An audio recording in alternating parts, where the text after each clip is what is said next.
Salam sehat dan bahagia Bapak Ibu guru hebat.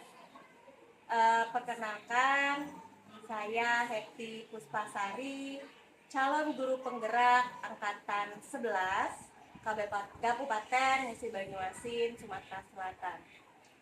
Apa kabar rekan-rekan CGP angkatan 11?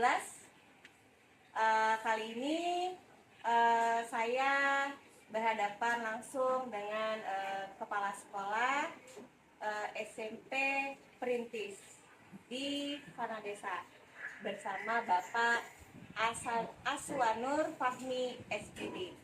Apa kabar Bapak? Ya, alhamdulillah. Kebetulan dengan tema hari ini tentang pengambilan keputusan berbasis nilai-nilai kebaikan sebagai pemimpin. Hari ini saya akan mewawancarai Bapak. Kebetulan nama kecil Bapak ini Pak Fahmi, jadi lebih enak kita panggil Pak Fahmi ya. Ya, begitu ya rekan-rekan ya. Baik, baik Bapak. Berkenaan dengan pengambilan keputusan ya Bapak, ini ada kaitannya dengan kasus-kasus yang terjadi di sekolah Bapak. Jadi ada beberapa pertanyaan yang nanti akan saya tanyakan ke Bapak tentang itu ya Bapak ya. Baik Bapak, selama Bapak Fahmi menjadi kepala sekolah di SMP ini Bapak, bagaimana cara Bapak mengidentifikasi kasus-kasus yang ada Bapak terkait tentang dilema etika atau bujukan moral Bapak? Jadi untuk mengenai dilema etika ini memang situasi di mana seseorang itu harus mengambil keputusan yang sulit, saya dikatakan benar semua. Sedangkan untuk bujukan moral itu ada benar dan ada yang salah. Jadi yang terjadi di sekolah kami memang ada beberapa kasus terjadi dilema etika. Jadi untuk saya secara pribadi, cara mengidentifikasikannya, yang pertama saya akan melihat nilai-nilai yang ada, nilai-nilai dari kasus tersebut. Terus saya akan melihat refleksi secara spontan, apakah itu memang sesuai dengan keadaan atau tidak.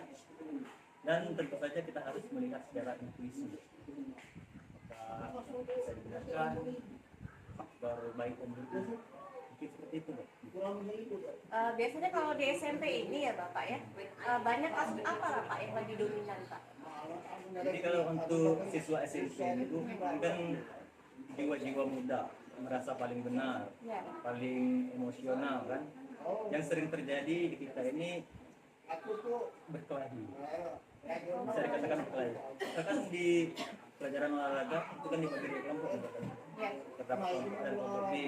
Terjadilah permainan bola. Secara tidak sengaja pemain A menyangkut pemain B. Terjadilah perkelahian di situ. Nah di situ terkadang muncul bagi kita sebagai guru ataupun saya sebagai kepala sekolah muncul pertanyaan bagaimana itu si A menganggap dirinya benar, sedangkan si B menganggap dirinya benar. Itu kan menjadi dilema untuk kita. Sedangkan di lapangan terjadinya tidak bisa dibenarkan yang namanya berkelahi itu. Padahal ini kan Pak kalau kita telusuri Pak, ini kan dalam jam pelajaran seperti itu ya Pak ya. Kok bisa anak-anak tuh hanya sekedar bermain apa ya, praktek gitu ya Pak di olahraga, bisa sampai tersinggung seperti itu Bapak? Ya, itu kan faktor emosional yang masih labil. Iya betul. Apalagi umur-umur SMP kan masih sangat labil. Iya betul. Kemudian Bapak, selama Bapak menjadi kepala sekolah, misalnya ada kasus-kasus yang mungkin memiliki dua kepentingan sama ya Bapak. Nah bagaimana tuh cara Bapak menjalankan peran Bapak sebagai kepala sekolah untuk mengambil keputusan kalau kedua-duanya tuh benar seperti itu? Jadi mungkin kembali ke pertanyaan pertama tadi. Ya. Yang pertama langkah yang harus diambil itu mengidentifikasi. Kita mengidentifikasi apa masalah yang ada, dan kedua kita buatkan daftar fakta-fakta yang ada. Katakan yang berkelahi tadi, fakta dari si A apa, fakta dari si B apa, kita rembukan semua. Dan yang ketiga kita minta identifikasi dari pihak-pihak yang bersangkutan, pihak A dan pihak B. Saya lihat sini anak-anak gitu ya Pak Ya, ya. faktor anak-anak. Dan yang terakhir mungkin kita akan mengambil tindakan, harus dilakukan apa. Selama ini tindakannya berupa apa Pak? Misalnya kayak yang tadi berkelahi atau misalnya dua-duanya dihukum semua seperti itu. Oke, jadi pada dasarnya untuk mengambil tindakan ataupun kebijakan, kita ini sekolah dari awal penerimaan siswa baru sudah ada yang namanya kontrak peraturan, kontrak belajar bagi siswa ataupun kontrak untuk wali ada yang sudah ditandatangani oleh Matra. Dan itu sangat mempermudahkan sekolah untuk dalam mengambil kebijakan. Itu betul langkah yang harus diambil. Langkah-langkah atau prosedur Bapak selama ini yang tadi ya Pak ya, salah satunya dengan mengidentifikasi dulu ya Bapak ya, terus kemudian yang kedua fakta-fakta yang ada, kemudian mengacu kepada kesepakatan di awal sekolah tadi ya Bapak ya. Kemudian hal apa saja nih Pak yang Bapak anggap sangat efektif dalam mengambil keputusan di saat kasus-kasus dilema yang Bapak anggap efektif dong?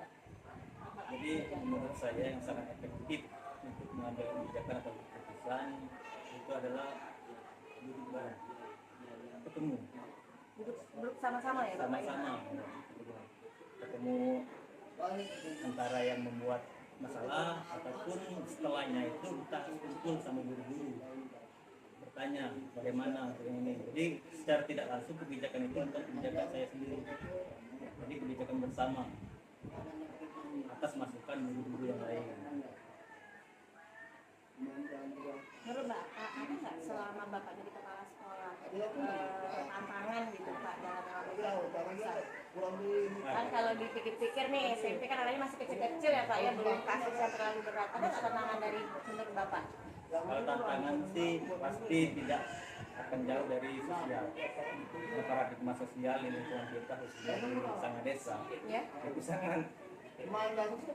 sangat memprihatinkan menurut saya, karena paradigma pemikiran siswa maupun orang tua itu terkadang tidak masuk ke akal kita.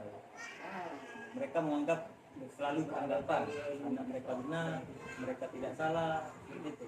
Jadi kebijakan yang kita ambil nanti pasti bakal berefek ke sana, dan itu akan menjadi tantangan yang besar. Jadi lebih ke mana Pak? Lebih ke segi peraturan kah? Menegakkan peraturan kah? Atau lebih ke rasa kasihan gitu ketika misalnya balik-balik lagi ke masalah gitu Pak? Kalau kata Bapak tadi orang tua dan anaknya kalau untuk di daerah ya terutama di sana desa ini cara pola pikirnya mungkin belum terlalu terbuka gitu. Ini lebih kemana Pak? Untuk keadilan kah mungkin atau rasa kasihan? Lebih kemana Pak? Jadi sebenarnya kalau kita itu harusnya berpikir ke hasil akhir.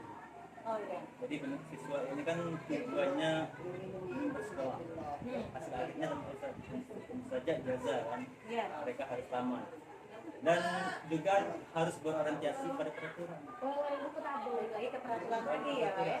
Orientasinya harus peraturan. Saya keadilan. Tentu saja tidak meninggalkan yang namanya rasa keadilan.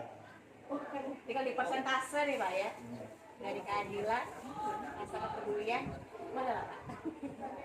Saya rasa yang paling penting Persentasenya peduli ya Pak? Pak, kalau dibuat persentase Pak? 40-60? 35, 65, mana lah? misalnya 40-60. Oh ya gitu ya, jadi lebih besar kepedulian ya Pak ya?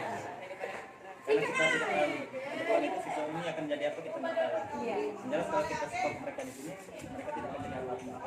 Tapi kalau kita bantu dengan rasa peduli kita tadi, insya Allah ke depan mungkin mereka akan jadi orang yang lebih baik lah. Jadi kalau misalnya dilihat dari jawaban Bapak tadi lebih kepada kita memberikan tidak hanya jangka pendek ya Pak ya? Ya. Efek ke depan jangka panjangnya seperti apa? Ya. Kemudian Bapak ada nggak Pak misalnya kasus yang terjadi atau pernah tidak Bapak menyelesaikannya itu di hari itulah atau kalau tidak selesai kemudian dibuat jadwal tertentu gitu Pak untuk menyelesaikannya? Jadi kalau kasus-kasus yang bisa diselesaikan itu berarti kasusnya enggak Ringan, ya. jadi bisa kita selesaikan langsung. Di tempat gitu ya Pak, langsung hari itu. Nah, kalau kasusnya agak berat, kita perlu konsultasi terlebih dahulu. Dengan harus ada identifikasi dari pihak-pihak yang bersangkutan. Jangan kita mengambil tindakan sepihak. Jadi ada nggak Pak kayak misalnya kapan jadwalnya seperti itu, hari ini atau gimana gitu? Kayak jadwal penyelesaiannya. Kalau jadwal penyelesaian itu tidak akan lama karena 1 hari. Misalkan hari ini, besok udah harus. Bapak ya. Kemudian Bapak ada tidak Bapak orang-orang yang mempermudah atau membantu Bapak dalam mengambil keputusan? Jadi orang yang begini termasuk guru. Bisa Bapak gitu, atau misalnya tidak selesai di institusi lain mungkin yang lebih tinggi gitu Bapak. Tidak Kalau untuk ke undang atas ya, dinas yang itu masuk. pernah. Belum pernah ya Bapak ya? Jadi kita ini kalau ada faktor masalah, biasanya itu banyak yang membantu. Termasuklah guru-guru kita ini bisa membantu semua. Masukan-masukan mereka, ataupun pandangan mereka itu bisa mengarahkan. Tidak harus bisa. Ada nggak Pak contoh kasus yang menurut Bapak itu berat untuk di sekolah gitu? Tidak harus anak mungkin guru atau yang lain yang membuat Bapak tuh kayaknya membutuhkan waktu cukup lama menimbang-nimbang dulu sampai berpikir berulang kali sehingga mengambil keputusan secara bijak ini seperti itu Bapak. Sepertinya gimana? Gimana ya Bapak ya? Kalau bisa jangan Jangan aja ya Bapak ya, kalau ada tuh aku sih ya Pak ya. Jadi levelnya masih di anak-anak ya Bapak ya, ya anak dengan anak, anak dengan anak begitu ya Bapak ya. Ya. Baik Bapak, jadi dari setelah selama ini yang Bapak lakukan, ada nggak Pak pembelajaran yang bisa Bapak petik ketika mengambil keputusan? Mungkin ada rasa ragu atau menyesal karena mengambil keputusan itu Bapak? Jadi sebelum saya jawab, Iya. kan sekolah ini dari tahun 2002 Iya. dan sekolah kita ini sekolahnya satu Ada siapa? jadi pada dasarnya sekolah ini dibuat itu karena di pagi hari ini mereka ini kebanyakan orang tua. Oh, Ada yang jaga adik di rumah. Nah itu terkadang jadi dilema juga. Karena ada satu anaknya melahirkan bayi kan. Tidak bukan ibunya. oh orang tuanya, iya iya iya. Secara tidak langsung ibunya itu minta bantuan sama anaknya yang sekolah di sini jagain anaknya. Mengakibatkan dia terlambat sekolah. Jadi yang menjadi petikan pengalaman saya, jadi mungkin membuat saya bisa berpikir lebih jernih karena dari kasus-kasus yang ada kita harus mengambil kebijakan yang paling tepat dari yang tepat. Karena semua ini benar semua dilema. Jadi kita harus benar-benar teliti mengambil keputusan benar. Jadi secara tidak langsung membuat kita menjadi lebih baik. Ya, baik Bapak. Terlalu ini ya Pak ya, apa ya, kompleks sekali ya masalahnya di SMP ini. Terima kasih Pak Fahmi atas wawancaranya hari ini. Setidaknya ya, kita rekan-rekan CGP lainnya dengan wawancara dengan Pak Fahmi di SMP Beriting, salah satu sekolah SMP swasta ya teman-temannya ini di daerah Sanga Desa Musi Banyuasin, khususnya desa Mula seperti itu teman-teman ya. Jadi kita tarik kesimpulan bahwasanya di SMP ini kasus-kasus yang berat itu alhamdulillah belum pernah ada ya Pak, kalau bisa jangan sampai gitu. Jadi kasus-kasusnya hanya sekedar kalau anak SMP lebih ke berkelahi sesama antar teman, tapi belum pernah ya Pak ya kalau berkelahi misalnya dari SMP ke SMP lain tidak ada ya Pak ya tawuran gitu. Alhamdulillah tidak. Kemudian mungkin kasus-kasus ada yang jarang masuk, nanti kata Bapak tadi karena masuk tidak masuknya membantu orang tua di rumah gitu, ada yang punya kebun karet atau yang membantu hal yang lainnya, karena namanya di desa kebanyakan orang tuanya memang membutuhkan bantuan dari anak-anaknya. Jadi ya kebanyakan anak-anak tuh jarang masuk karena itu ya teman-teman ya. Baiklah, terima kasih Pak Fahmi atas kesempatannya hari ini. Baiklah teman-teman CGP, saya akhiri. Assalamualaikum warahmatullahi wabarakatuh.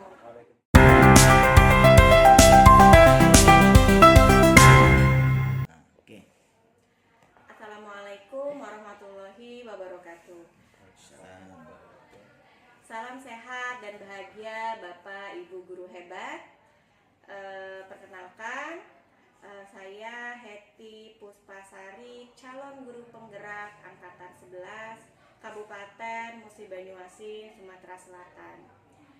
Apa kabar teman-teman, rekan-rekan CGP angkatan 11?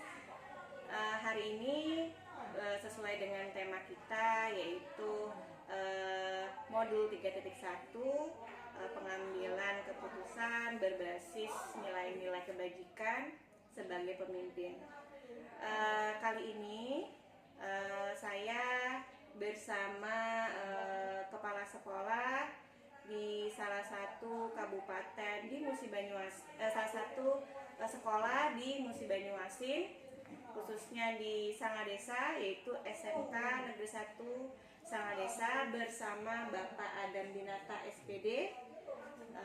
Kita sapa dulu rekan-rekan. Apa kabar Bapak? Alhamdulillah sehat, baik. Sehat Bapak ya. Mohon izin Bapak, saya ingin mewawancarai Bapak terkait dengan peran Bapak sebagai kepala sekolah di sini dalam mengatasi beberapa kasus yang ada Bapak di sekolah ini. Iya, boleh, Iya. boleh. Kalau boleh tahu Bapak, Bapak sudah berapa lama Bapak menjadi kepala sekolah kalau di SMK ini berapa tahun Bapak?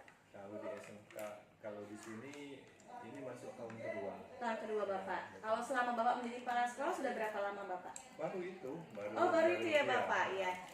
Mudah-mudahan Baru 2 tahun, ya, ya. mudah-mudahan 2 tahun ini sudah ada beberapa pengalaman lah ya Bapak ya, ketika ada Alhamdulillah. beberapa kasus yang ada di sekolah ya Bapak ya. Iya, alhamdulillah ya ada.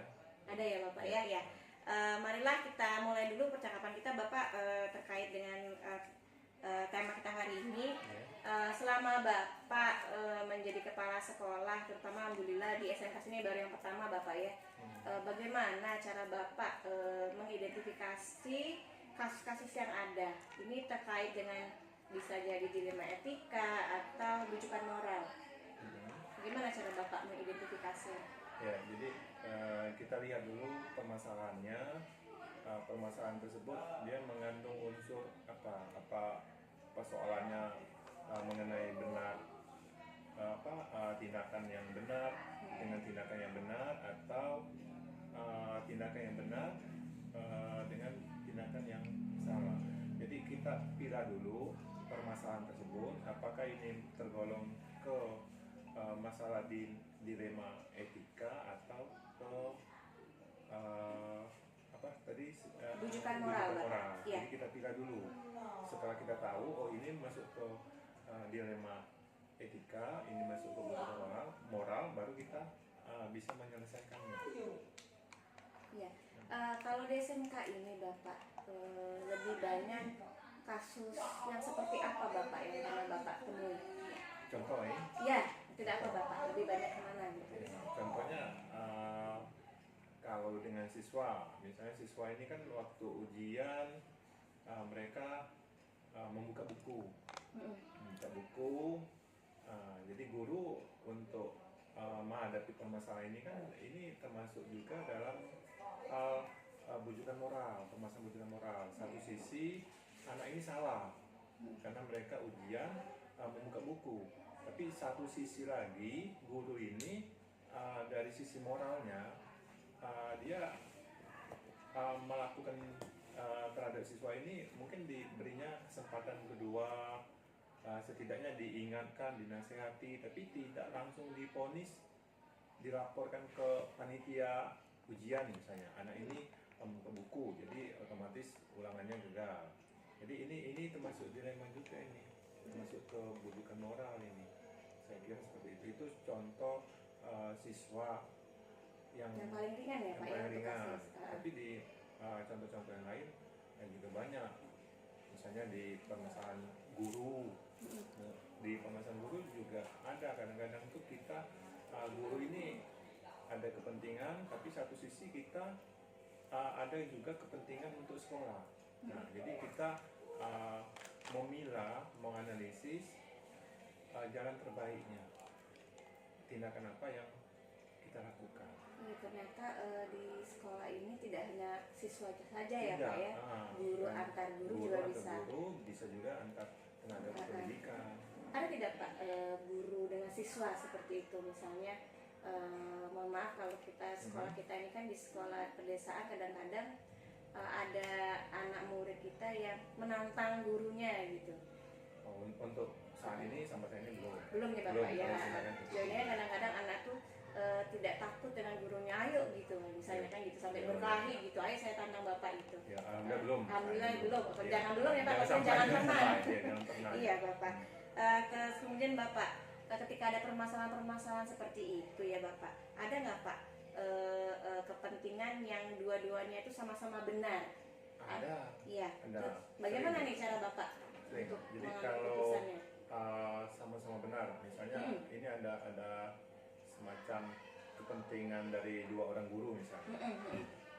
Memang benar, misalnya guru ini kita sebut guru A dan guru B. Ya, guru A dan B. Nah, guru A ini ya benar tindakannya, guru B juga satu sisi juga benar. Jadi dalam hal ini inilah kadang-kadang itu kita tidak bisa langsung memutuskan pada saat tersebut. Jadi kita perlu menelaah dulu, musyawarah dulu, dan kadang-kadang kita perlu memanggil guru yang bersangkutan.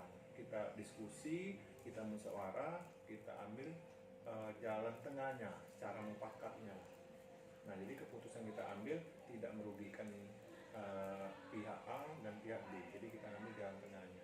Ya itu juga termasuk langkah-langkah ya Pak ya, atau prosedur yang dilakukan. Iya, ya nggak bisa kita langsung memutuskan. Kalau kita langsung memutuskan, takutnya nanti ada pihak-pihak yang dirugikan. Tapi memang benar, setiap keputusan kita ambil pasti ada pihak-pihak yang tidak terpuaskan, pasti Iya ada. betul, jadi agak kontra ya Pak ya, Iya, gitu pasti dalam ada salah itu. satu sisinya. Iya. Jadi kalau langkah-langkah yang Bapak lakukan bisa jadi yang pertama memanggil satu-satu dulu ya Pak ya. Satu, kita diskusi Dulu.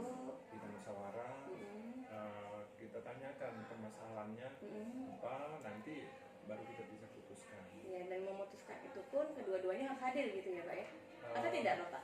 Kadang boleh hadir, kadang tidak. Jadi kita lihat permasalahannya dulu. Tadi Bapak mengatakan di sekolah ini ada konflik atau masalah antara guru dengan guru. Berarti ini sudah terjadi sebelumnya ya Bapak ya? Ya sudah terjadi kemarin gitu. Dan Iya, tapi tidak banyak. Ini Ya, kan dalam hal suatu pekerjaan biasa, biasa. itu ada pro kontra biasa. Jadi yang selama ini Bapak ambil ketika guru dengan guru konflik, berarti langkah yang pertama ya panggil dulu yang Ya, A, yang A, yang B, dapat ya. permasalahannya, kemudian yang B sudah dapat, Iya. kemudian Bapak musyawarahkan lagi, Iya. pikirkan kembali untuk memutuskan keputusan itu. Tidak harus dua-duanya hadir ya Pak ya? Tidak mesti dua-duanya hadir, tetapi kalau keputusan sudah kita ambil, boleh kita panggil kembali si A dan si B-nya. Tidak bersamaan boleh. Oh gitu. Ya, kalau bersama, tergantung dengan Ya keadaan. permasalahannya, ya. Kalau bersamaan kuarternya tambah Iya. konfliknya lebih lebar lagi ya Pak ya? Iya. Intinya kita nyari jalan terbaik untuk menyelesaikan masalah tersebut. Baik Bapak, menurut Bapak hal-hal apa saja yang selama ini Bapak anggap efektif dalam mengambil keputusan? Yang paling efektif, hal-hal apa saja yang menurut Bapak paling efektif dalam mengambil keputusan? Pengalaman. Jadi menurut saya pengalaman. Jadi dari pengalaman itu kita bisa belajar dalam mengambil keputusan. Jadi pengalaman itu yang pertama, yang kedua kadang-kadang kita perlu juga komunikasi dengan orang-orang yang punya pengalaman dalam hal menghadapi permasalahan tersebut. Kadang-kadang suatu permasalahan kita baru menemukan, jadi kita tidak perlu merasa malu untuk bertanya ke orang lain yang pernah mengalami permasalahan tersebut. Ya, apalagi Bapak baru 2 tahun ya Iya, Bapak. iya. Menurut Bapak ada nggak Pak kesulitan kan karena mengingat Bapak baru menjadi kepala sekolah di awal-awal tahun pertama gitu Bapak? Pasti Iya, ada. pasti ada ya Bapak.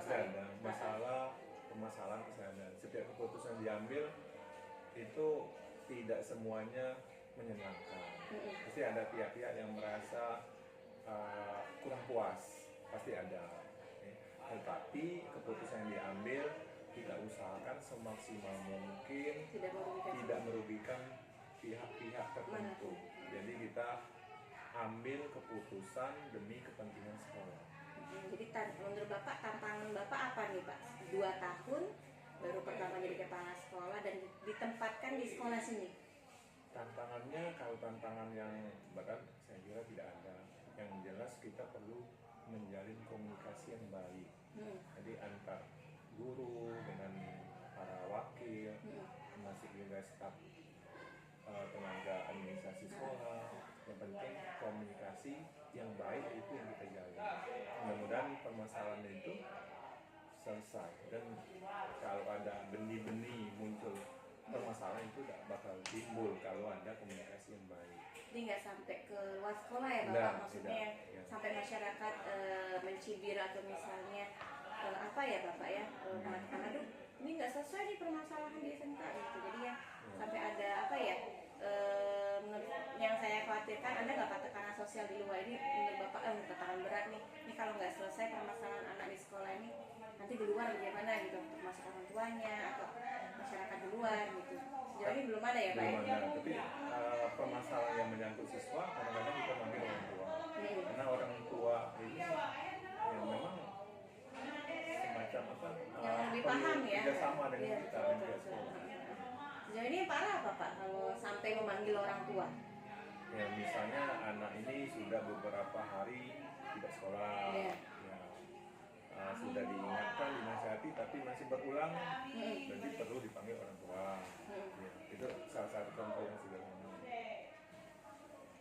Kemudian Bapak mengenai permasalahan yang ada di sekolah kita, mengenai jenisnya mungkin bagaimana Bapak menyelesaikan kasus itu, ada nggak Pak yang selesai langsung di tempat atau butuh jadwal tertentu sehingga harus ada beberapa hari ke depan baru terselesaikan? Tergantung permasalahan. Memang ada permasalahan yang bisa langsung kita selesaikan pada saat itu. Tetapi kalau permasalahan yang agak rumit, tidak bisa kita langsung selesaikan saat itu. Karena kalau kita langsung selesaikan, nanti keputusan diambil itu kurang tepat. Jadi kita perlu memikirkan dulu tindakan apa yang kita lakukan. Jadi ada yang bisa langsung kita putuskan saat itu, ada yang butuh waktu untuk menyelesaikan. Jadi memang tidak terjadwal, maksudnya Tidak. misalnya di peraturan sekolah misalnya ada kasus anak A gitu, berarti harus bisa diselesaikan dalam 1 hari gitu. Bisa. Atau ada yang beberapa, ada yang kasus ini dibuat untuk jangka waktu berapa hari. Iya. Sudah ada Pak tersusun seperti itu? Kalau Gitu. tersusun tidak. Tidak Pak ya? Tidak, tersusun tidak. Kembali lagi kepada Permasalahannya. jenis permasalahannya. Kalau memang berat, mungkin tidak selesai dalam 1 hari, bisa sampai berhari-hari gitu ya Pak ya? Misalnya siswa berterapi kan tidak bisa kita selesai Betul. hari, perlu panggil orang tuanya. Ya. Selama ini ada tidak Pak yang membantu Bapak atau faktor-faktor apa saja yang bisa membantu Bapak mempermudah menyelesaikan permasalahan atau membantu Bapak mengambil keputusan? Ya, yang pertama tadi pengalaman. Dari pengalaman kan bisa membantu kita mengambil keputusan. Yang kedua dari kita perlu komunikasi yang baik dengan para guru, dengan orang tua siswa. Yang ketiga termasuk juga setidaknya kita ada masukan, ada sharing dari Kasih jawab di sini masih sesama kepala Sama sekolah. kepala sekolah, iya. Iya. Wakil-wakil juga dilibatkan ya Bapak ya? wakil-wakil kita libatkan dalam mengambil keputusan, tapi kadang-kadang kita lihat permasalahan dulu. Permasalahan ini cocok dengan misalnya wakil kesiswaan. Oh iya. Kalau untuk anak yang magang misalnya wakil ke humas, iya. atau bisa digabung 2 atau 3 wakil. Jadi Lihat kondisi jadi lihat kondisi permasalahannya dan wakil yang diajak pun dilihat disesuaikan dengan Iya. kondisi. Oh ya begitu Pak. Tetapi tidak sampai ke pihak ketiga luar ya Pak, maksudnya seperti dinas gitu misalnya sampai ada istri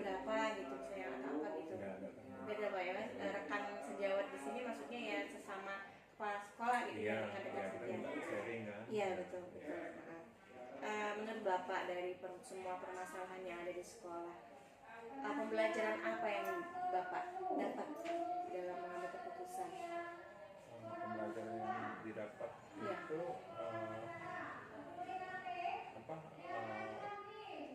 komunikasi yang baik. Jadi dengan komunikasi yang baik tersebut semua permasalahan misalkan bisa diselesaikan. Iya ya Pak ya, ternyata memang fokus utama kita lebih di komunikasi ya Pak. Komunikasi. Ketika komunikasi lancar, Lancar. hubungan pun jadinya lancar ya Pak. Iya. Jadi bisa ketemu titiknya di mana nih penyelesaian. Iya. Iya, kurang lebih seperti itu ya Bapak. Teman-teman rekan CGP, kalau kita ambil dari kesimpulan yang hari ini untuk di SMK Negeri 1, poin utamanya adalah pengalaman tadi kata Pak Adam tadi, yang kedua adalah komunikasi. Jadi permasalahan itu akan dapat terselesaikan sebenarnya fokus yang pertama adalah komunikasi dulu. Jadi kalau misalnya komunikasi bisa berjalan dengan baik, di situ kita bisa dapat mengambil titik terangnya, jalan tengahnya, apa yang terbaik ketika mengambil suatu keputusan. Betul ya Bapak, seperti itu ya Bapak ya?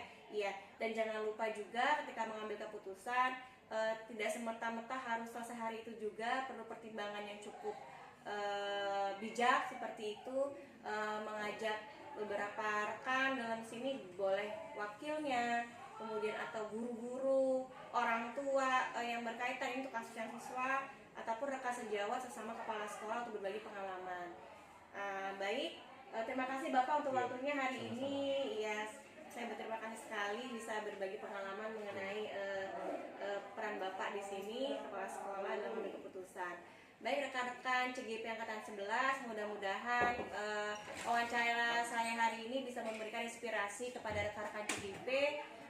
Siapa tahu nanti ke depan kita bisa menjadi atau mendapatkan kesempatan menjadi kepala sekolah ataupun pengawas. Saya akhiri percakapan hari ini wawancara dengan Pak Adam. Ya, wassalamualaikum warahmatullahi wabarakatuh. Waalaikumsalam.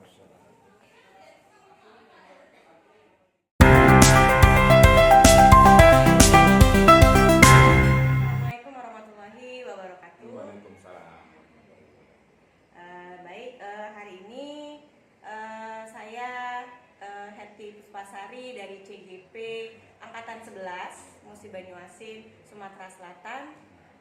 Kali ini dengan tema pengambilan keputusan berbasis nilai-nilai kebajikan sebagai pemimpin. Kali ini saya akan mewawancarai salah satu kepala sekolah di Musi Banyuasin, yaitu Pak Habibi dari SMA Negeri 1 Sangadesa. Ya, apa kabar Bapak? Alhamdulillah sehat Bu Hetty. Iya, Bapak, saya mohon izin untuk beberapa waktu ini, 10 menit untuk mewawancari Bapak terkait dengan peran Bapak sebagai kepala sekolah dalam mengambil keputusan untuk beberapa kasus yang terjadi di sekolah kita, Bapak. Oke. Iya, kita mulai ya Bapak ya. Oke, siap. Menurut Bapak, misalnya ada beberapa kasus yang ada di sekolah, bagaimana cara Bapak untuk mengidentifikasi kasus-kasus tersebut yang merupakan dilema etika atau rujukan moral? Ya, yang pertama berarti cara mengidentifikasi kasus yang merupakan dilema etika atau rujukan moral adalah dengan mempelajari dan menyimpulkan kasus yang terjadi. Selanjutnya dari kesimpulan itu dapat digunakan sebagai bahan untuk menindaklanjuti pengambilan keputusan baik yang berkaitan dengan dilema etika maupun rujukan moral. Gitu. Ya, baik Bapak. Selama ini bagaimana Bapak menjalankan pengambilan keputusan di sekolah Bapak, terutama untuk kasus-kasus di mana ada dua kepentingan yang sama-sama benar atau sama-sama mengandung nilai kebajikan. Gimana itu Bapak? Ya, yang pertama dengan memanggil dan mendiskusikan dengan kedua belah pihak yang berkaitan dengan kasus tersebut. Pihak yang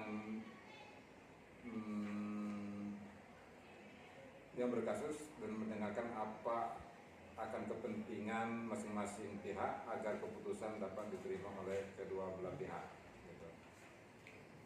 Kemudian Bapak, dengan kasus-kasus tersebut, kira-kira bagaimana langkah-langkah Bapak atau prosedur seperti apa yang Bapak lakukan selama ini, Bapak?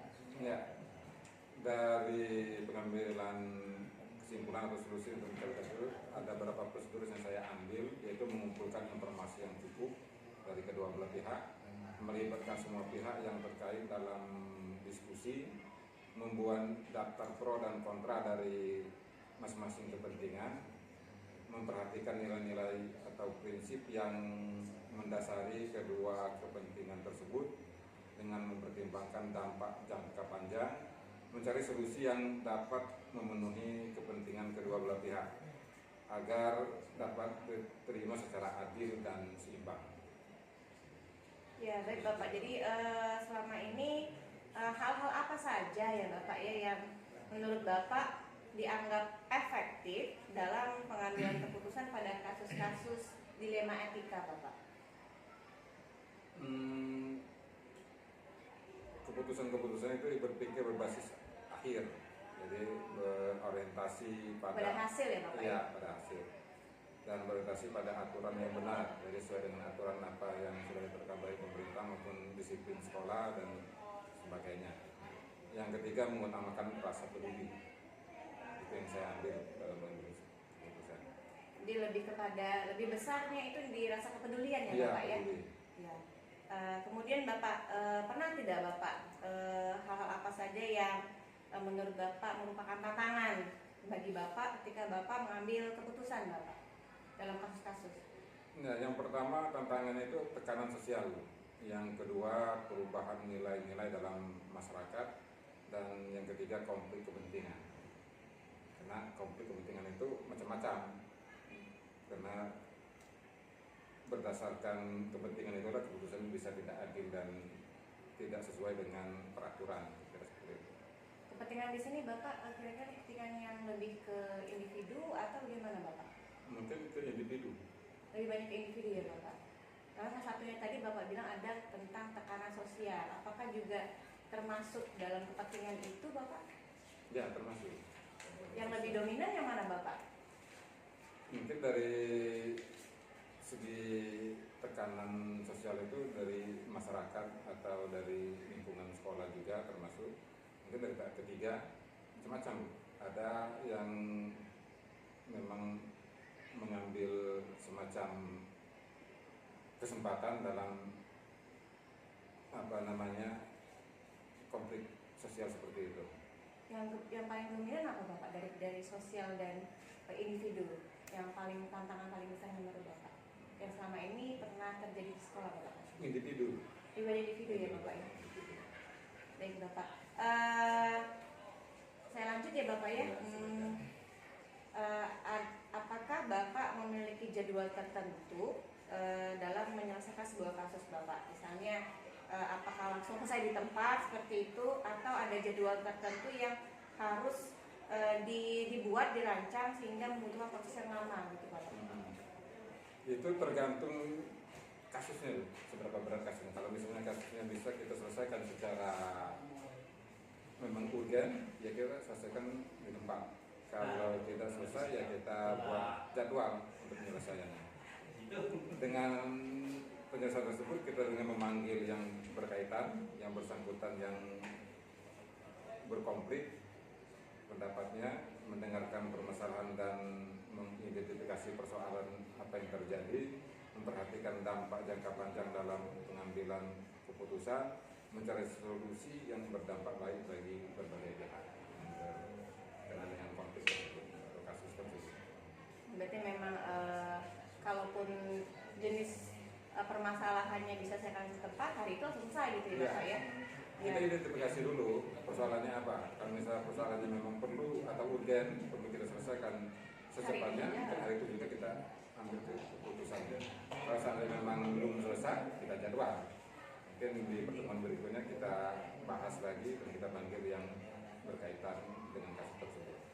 Ya, adakah seseorang Bapak yang mungkin selama ini membantu Bapak atau mempermudah Bapak dalam mengambil keputusan Bapak dalam kasus-kasus yang ada di sekolah?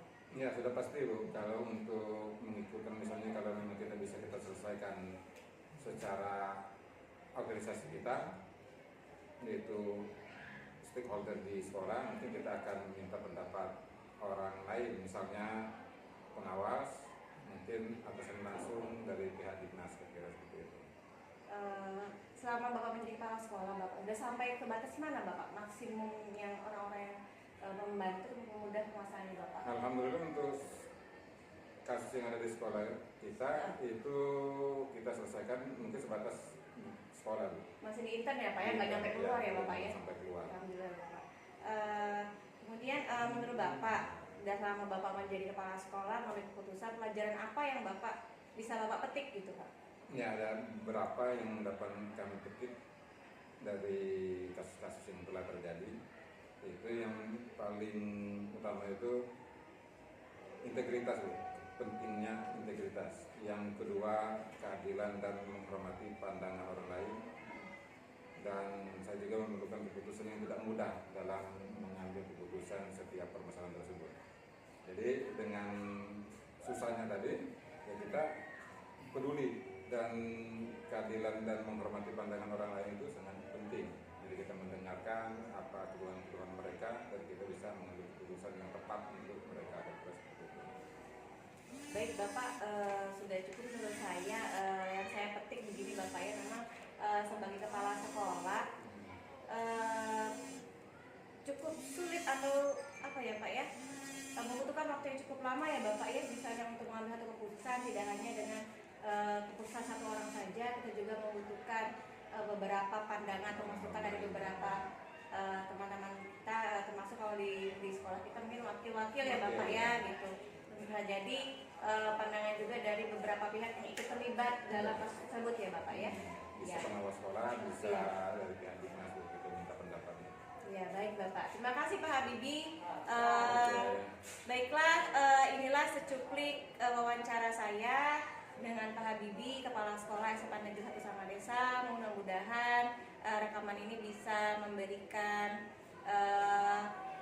inspirasi buat kita ke depannya apabila kita berencana ingin menjadi kepala sekolah ataupun sebagai tidak hanya di level manapun ya teman-teman, bisa di SMA, bisa di SMP atau TK, kurang lebih seperti ini secara garis besarnya.